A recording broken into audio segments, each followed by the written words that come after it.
Hello बच्चों, कैसे हो। आज इस वीडियो में हम क्लास 6 साइंस चैप्टर 3 पदार्थों का पृथक्करण पढ़ेंगे। अब पदार्थों का पृथक्करण पढ़ने से पहले ये जान लें कि पदार्थ क्या है। हमने अपने पिछले वीडियो में बताया था पदार्थ किसे कहते हैं, पदार्थ क्या है। तो पदार्थ क्या है? जो स्थान घेरता है और जिसमें भार होता है पदार्थ कहलाता है। विभिन्न पदार्थों से वस्तु बनती है। जैसे तुम्हारा चाकू है तो चाकू किससे बना? लोहे से बना, लकड़ी से बना। ठीक है। अब ये इसमें है पदार्थों का पृथक्करण। पदार्थों का पृथक्करण पढ़ने से पहले हम ये जानेंगे कि शुद्ध पदार्थ क्या है। तो शुद्ध पदार्थ में केवल एक ही प्रकार के पदार्थ पाया जाता है। जैसे नमक है तो नमक में एक ही प्रकार नमक ही के कण पाए जा रहे हैं। समान कण एक ही प्रकार का नमक ही पाया जा रहा है ना उसमें। ये तो नहीं कि नमक में अगर हम चीनी मिला दें तो वो क्या होगा? अशुद्ध पदार्थ। और खाली नमक के कण रहेंगे तो उसमें क्या हो? वो क्या है? शुद्ध पदार्थ। जैसे चीनी है, चीनी के कण समान है, समान होते हैं ना। और सिर्फ चीनी का ही उसमें गुण पाया जाता है। ये तो है नहीं कि चीनी में नमक मिला देंगे तो वो अशुद्ध हो जाएगा। लेकिन खाली चीनी के कण रहेंगे, एक समान कण रहेंगे तो वो शुद्ध पदार्थ होगा। वही चीज हमने यहाँ पर लिखी है। शुद्ध पदार्थ में केवल एक ही प्रकार का पदार्थ पाया जाता है एवं इनके कण समान होते हैं।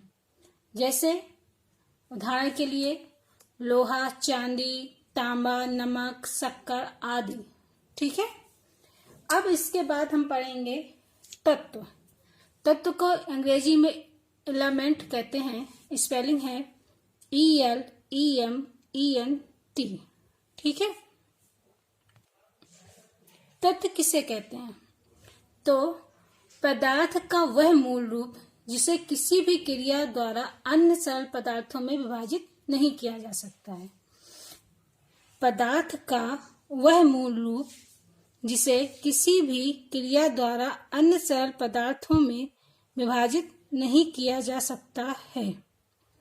क्या है? तत्व कहलाते हैं। तत्व के गुण तत्व के अणु में केवल एक ही प्रकार के परमाणु होते हैं। तत्व के अणु में केवल एक ही प्रकार के परमाणु होते हैं। जैसे लोहा, तांबा, सल्फर आदि। अब तत्व जो था उसका शब्द का प्रयोग सबसे पहले किसने किया था? रॉबर्ट बॉयल ने। किसने किया था? रॉबर्ट बॉयल ने। कब किया था? 1661 में तत्व शब्द का प्रयोग किया था। और एंटोनी लॉरेंट लेवाइजियर ने तत्व की परिभाषा दी थी। सबसे पहले तत्व की परिभाषा दी थी। ये तत्व की परिभाषा हमने लिखवाई है, ये इन्हीं के अकॉर्डिंग है, मतलब इन्हीं के अनुरूप है। अब इसके बाद हम पढ़ेंगे यौगिक। यौगिक को अंग्रेजी में कंपाउंड कहते हैं। COMPOUND compound. यौगिक के अणु दो या दो से अधिक तत्वों के परमाणुओं के निश्चित अनुपात में मिलने से बनता है। ठीक है। और यौगिक के गुण उसके अवयवी तत्वों के गुण से भिन्न होते हैं। तो यौगिक कैसे बनता है? यौगिक के अणु दो या दो से अधिक तत्वों के परमाणु के निश्चित अनुपात में, यहाँ पर ये निश्चित अनुपात याद रखना, निश्चित अनुपात में मिलने से बनता है। और यौगिक के गुण उसके अवयवी के तत्वों के गुण से भिन्न होते हैं। ठीक है। जैसे जल। जल का सूत्र क्या होता है? जल एक यौगिक है। कैसे है? यौगिक कैसे बनता है? दो या दो से अधिक तत्वों के परमाणुओं के से मिलने से। जल का सूत्र होता है H2O। ठीक है। इसमें क्या मिला? कौन सा तत्व मिलके बन रहा है जल? एक मिला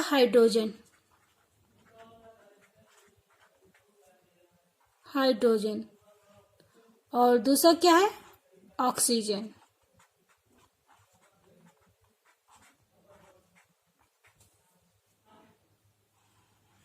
अब ये बताओ ये पदार्थ की कौन सी अवस्था है? हाइड्रोजन ऑक्सीजन कौन सी अवस्था है? ये दोनों हैं गैसीय अवस्था, गैस है ये दोनों, ठीक है। लेकिन जब ये दोनों मिलते हैं तो क्या बनाता है? H2O बनाते हैं, H2O बनाते हैं यानी जल बनाते हैं। जल क्या है? पदार्थ की द्रव अवस्था है। मतलब हाइड्रोजन भी गैस है, ऑक्सीजन भी गैस है, लेकिन ये दोनों क्रिया करते हैं तो बनाते हैं जल, जो पदार्थ की द्रव अवस्था है। तो वही बात यहाँ लिखी गई है कि यौगिक के गुण उसके अवयवी तत्वों के गुण से भिन्न होते हैं। ये हमारा यौगिक बना जल, इसका गुण, इसके अवयवी तत्व कौन कौन से हुए? ये हुआ अवयवी तत्व, अवयवी तत्व हुए। ये दोनों गैस है, बन क्या रहा है? जल बन रहा है, जो द्रव बन रहा है ना, तो भिन्न हुआ ना। और निश्चित अनुपात, इसमें निश्चित अनुपात, जिसमें हाइड्रोजन के कितने परमाणु संयोग कर रहे हैं?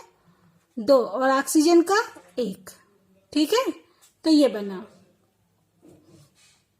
दिख रहा है, हाइड्रोजन का 2, ऑक्सीजन का 1 परमाणु संयोग करके जल का 1 अणु जल बनाते हैं, ठीक है। इसी प्रकार चीनी का सूत्र होता है C12H22O11। तो इसमें क्या क्या, चीनी का 1 अणु जो बनता है वो किससे मिलकर बन रहा है?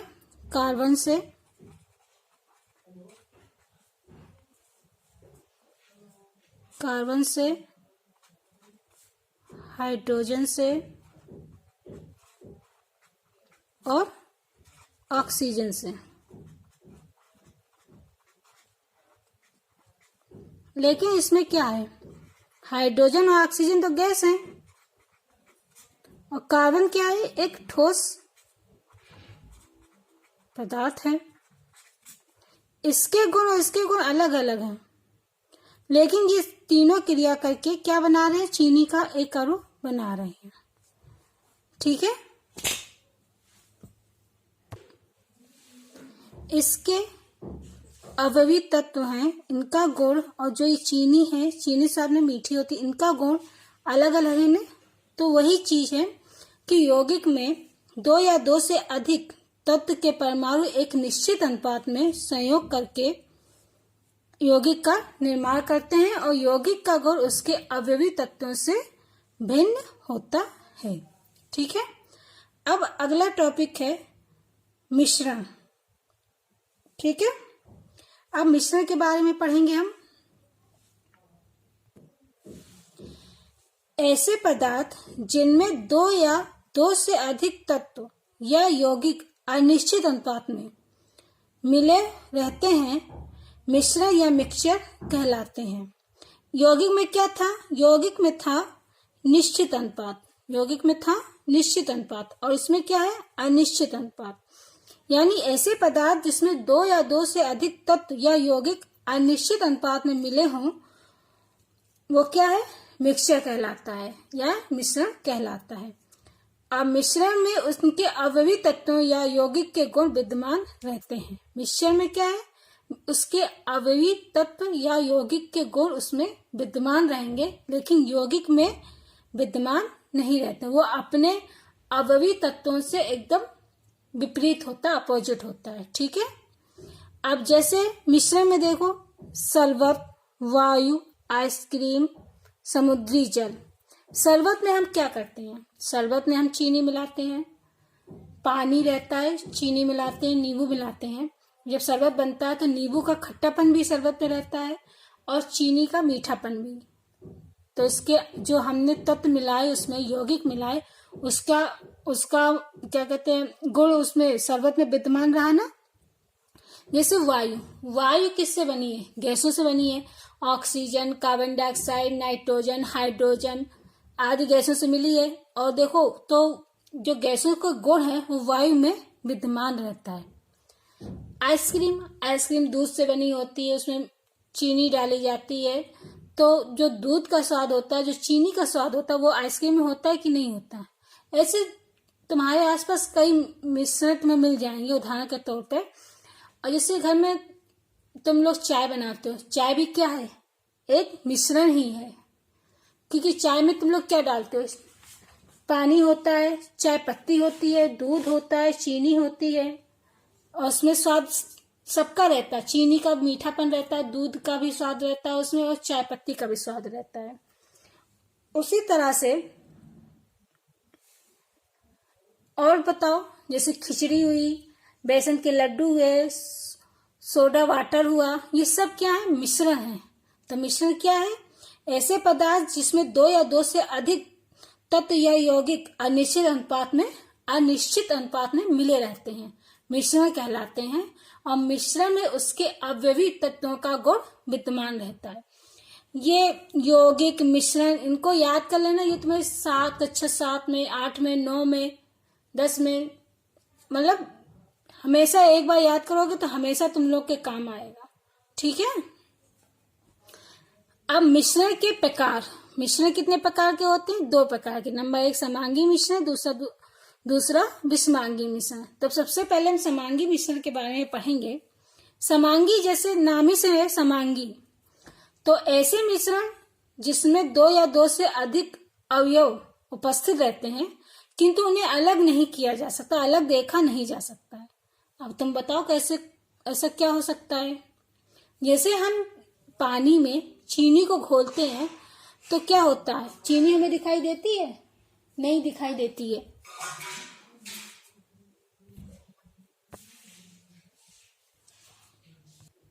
लेकिन ये क्या है, एक समांगी मिश्रण है। तो ऐसे मिश्रण जिसमें 2 या 2 से अधिक अवयव उपस्थित रहते हैं, किंतु उन्हें अलग अलग देखा नहीं जा सकता है, समांगी मिश्रण कहलाते हैं। जैसे नमक का घोल, चीनी का घोल, ये सब क्या है, समांगी मिश्रण। नंबर 2 विषमांगी मिश्रण। विषमांगी मिश्रण क्या है, ऐसे मिश्रण जिनमें अनेक अवयवी पदार्थों को समानता अलग अलग देखा जा सकता है। ऐसे मिश्रण जिसमें उनके अवयवी पदार्थों को समानता अलग अलग देखा जा सकता है, विषमांगी मिश्रण कहलाते हैं। जैसे बालू और लोहे की छीलन, बालू हो उसमें लोहे की छीलन मिला दो तो वो तुम्हें अलग अलग दिखाई देगा कि नहीं, दिखाई देगा ना। तो ये क्या है, विषमांगी मिश्रण, जिसमें हम आसानी से देख सकते हैं। ठीक है। तो अब समझ में आ गया समांगी मिश्रण और विषमांगी मिश्रण के बारे में।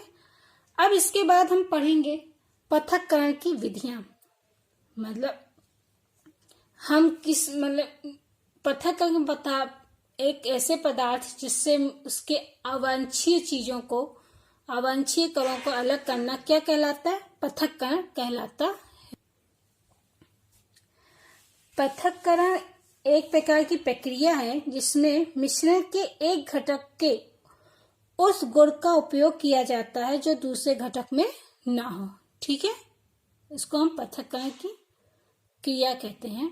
तो सबसे पहले हम पढ़ेंगे ठोस पदार्थों को ठोस से पृथक करना। ठीक है, सबसे पहले हम इसको पढ़ेंगे। तो इसके अंतर्गत आता है फटकना, ओसाना, थ्रेसिंग, नंबर 3 बीनना, नंबर 4 चालना, और नंबर 5 उदपातन। अब जैसे फटकना, घर पर तुम लोग ने सूप से देखा होगा, अनाज में जैसे अनाज चावल होता है उसमें भूसी मिली होती है, तो उसको कौन सी विधि से अलग किया जाता है, फटकने की विधि से अलग किया जाता है ना। और ओसाना खेत खलिहान में देखे होगे तुम लोग, तो हम लोग ग्रामीण क्षेत्र के हैं तो हम लोग जानते हैं कि ओसाना में क्या होता है। खेत में जब हवा चलती है तो भारी जो मतलब जैसे, तो हवा जब चलती है तो वायु चलती है तो गेहूं को साफ किया जाता, देखा होगा। तो ये क्रिया क्या कहलाती है, ओसाना। थ्रेसिंग क्या है, थ्रेसिंग में आपने देखा होगा जब खेत में अनाज पक जाते हैं तो उन अनाजों को पौधों से अलग करने की क्रिया थ्रेसिंग से की जाती है। पहले जमाने में क्या किया जाता था, पौधों को धूप में सुखाया जाता था, फिर पत्थरों या लकड़ी से पीट के पौधों से अनाज अलग किया जाता था, लेकिन अब किससे किया जाता है? थ्रेसिंग से किया जाता है। बीनना, इस विधि का प्रयोग हम दाल, चावल या गेहूं से अशुद्धियां दूर करने में इस विधि का प्रयोग करते हैं। ठीक है। चालना, चालना क्या है? जैसे दैनिक क्रिया में जैसे आटा चाला जाता है, तो आटा चालते हैं तो क्या होता है? उससे चौका या भूसी बाहर निकल आती है ना, तो ये क्या है? चालने की विधि। जैसे बालू भी, जब किसी का घर बनता है तो बालू भी चाली जाती है, तो महीन बालू अलग हो जाती है और बालू में जो कि कंकड़ पत्थर होते हैं वो अलग हो जाते हैं। ठीक है। तो चालना हो गया। अब ऊध्पातन। ऊध्पातन क्या है? ऊध्पातन, कुछ ठोस पदार्थ गर्म करने पर बिना दबित हुए ही सीधे वाष्प में बदल जाते हैं और ठंडा होने पर वाष्प सीधे ठोस पदार्थ में बदल जाते हैं। ये क्रिया क्या कहलाती है? ऊध्पातन कहलाती है। और ऐसे पदार्थ क्या कहलाते हैं? ऊध्पातक कहलाते हैं। ठीक है। जैसे कपूर, नेफ्थलीन, अमोनियम क्लोराइड आदि। तो जब हम पदार्थ को गर्म करते हैं तो पहले वो द्रव में बदलती है, फिर वाष्प में बदलती है। लेकिन कुछ पदार्थ ऐसे हैं जो बिना द्रव में बदले सीधे वाष्प में बदल जाते हैं। जैसे ये बर्फ है, ये बर्फ के कुछ टुकड़े हैं। ठीक है। जब हम इसको गर्म करते हैं, गर्म करने पर ये क्या? द्रव में बदलता है। उसके बाद क्या? बाद में वाष्प में बदल जाता है। लेकिन कुछ पदार्थ ऐसे होते हैं जो द्रव में न बदलकर सीधे वाष्प में बदल जाते हैं। अगर उनको गर्म करते हैं तो ये क्या बन जाते हैं? वाष्प में तुरंत बदल जाते हैं। ऐसे पदार्थों को हम क्या कहते हैं? ऊध्पातक। और ऐसी क्रिया क्या कहलाती है? ऊध्पातन क्रिया कहलाती है ऐसी, ऊध्पातन। जैसे कपूर है, कपूर घर में तुम लोग जलाते हो तो क्या होता है? कपूर जैसे जलाते तो वो द्रव में बदलता है? नहीं, द्रव में नहीं बदलता है। वो कैसे वो क्या होता है? तो वाष्प में बदल जाता है। ठीक है। तो ऐसे पदार्थ को ऊध्पातक और ऐसी क्रिया को ऊध्पातन कहते हैं। समझ में आया कि ऊध्पातन क्या है? कुछ ऐसे पदार्थ हैं जो गर्म करने पर द्रव में न बदलकर सीधे किस में बदल जाते हैं? गैस में। द्रव में नहीं बदलेंगे, सीधे बदल जाएंगे गैस में। तो कुछ ठोस पदार्थ गर्म करने पर बिना द्रवित हुए ही सीधे वाष्प में बदल जाते हैं और ठंडा होने पर वाष्प सीधे ठोस पदार्थ में बदल जाते हैं। ये क्रिया ऊध्पातन कहलाती है। और ऐसे पदार्थ ऊध्पातक कहलाते हैं, जैसे कपूर, नेफ्थलीन, अमोनियम क्लोराइड आदि। नेफ्थलीन क्या है? नेफ्थलीन है एक गोली होती है सफेद सफेद, जो कपड़ों के बीच में रखी जाती है जिससे कपड़े खराब ना हो। तो वो दबित ना होकर सीधे क्या करती है? वाष्प में बदल जाती है। आज का वीडियो यहीं समाप्त हो रहा है। Thank you.